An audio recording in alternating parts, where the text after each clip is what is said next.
What's up, everyone? Welcome back to Boxmining, and let's start off with some cryptocurrency news. And there's some actually good news coming out today. There's finally some justice for victims of the Bitgrail hack last year. So last year, Bitgrail was hacked. They were reported to have a loss of nearly $170 million worth of nano. So what the court found was that the court found the CEO, Mr. Ferrano, to be personally liable for the losses incurred. And this is actually quite good for this whole space because now the exchange owners, they can't hide behind companies that can just go bankrupt and not go to jail or have their personal assets seized. Here they actually seized a small amount, $1 million of personal assets, including its cars and some of its crypto. So the reason why the court did this was because he was just so negligent. If you look at the court findings, 2.5 million nano was lost in July. Another 7.5 was lost in October 2017. And then he filed for, this transfer of companies. So he wanted to protect himself once he starts making the run for it. Pretty bad. And this just goes to show that, the courts do care, but when they care, it's a little bit too late. And I've got experience with this myself with MT Gox. By the time that I made all these filings, that money is long gone. I'm still waiting on, this 2-3 year trial. Now, up to other exchange news as well. This is actually quite important. Liquid.io has just closed down. They made an announcement saying, you know what, we're closing down. You got 30 days to withdraw your funds.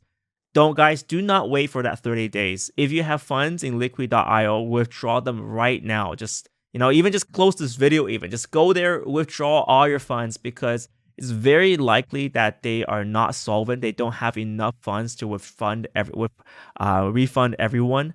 Next up, let's follow up on what's happened with BitTorrent. So this is an ICO that sold out yesterday, and you guys know my opinion on it. I made a live stream about why I think this is a very well engineered project, to say the least.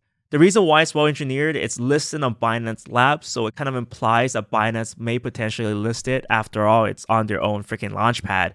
Then we have Tron. Tron has a history of market making, and we also have this BitTorrent, which I guess it has a bigger name out there, name recognition.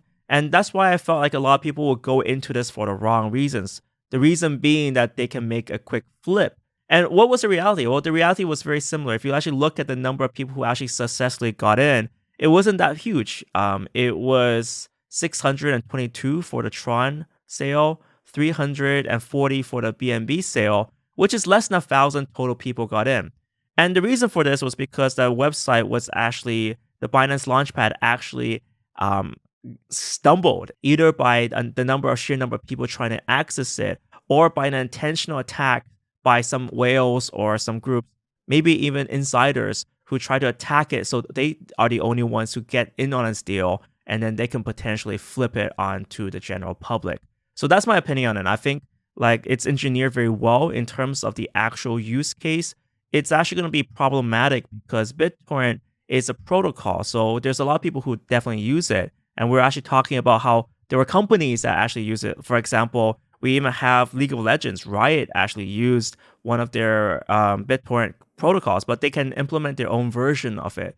So whether or not the whole community can use BTT and will use a BTT token, that's very, very speculative at this current point. Lastly, this bit of news would have probably made me excited back in 2018. The headlines is pretty huge. It's our ICO token security startup wants a judge to decide. And on social media, even there's this talk about, the guys from Kick ICO trying to go to war with the SEC. So I thought, if back in the day, I thought, wow, man, God, these, crypto's fighting back. But at the same time, there are some serious issues with this as well. And the issue here is that the SEC isn't accusing Kick of fraud, but rather it's the fact that Kick did not register the sale with the SEC.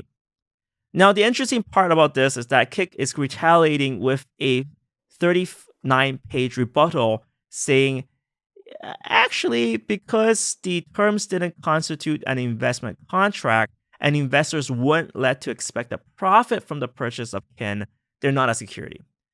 Honestly, it's kind of like a wink wink because a lot of these ICOs, a lot of people buy them to flip them for a profit. So you can't really, might not have language there, but we all kind of know what's happening.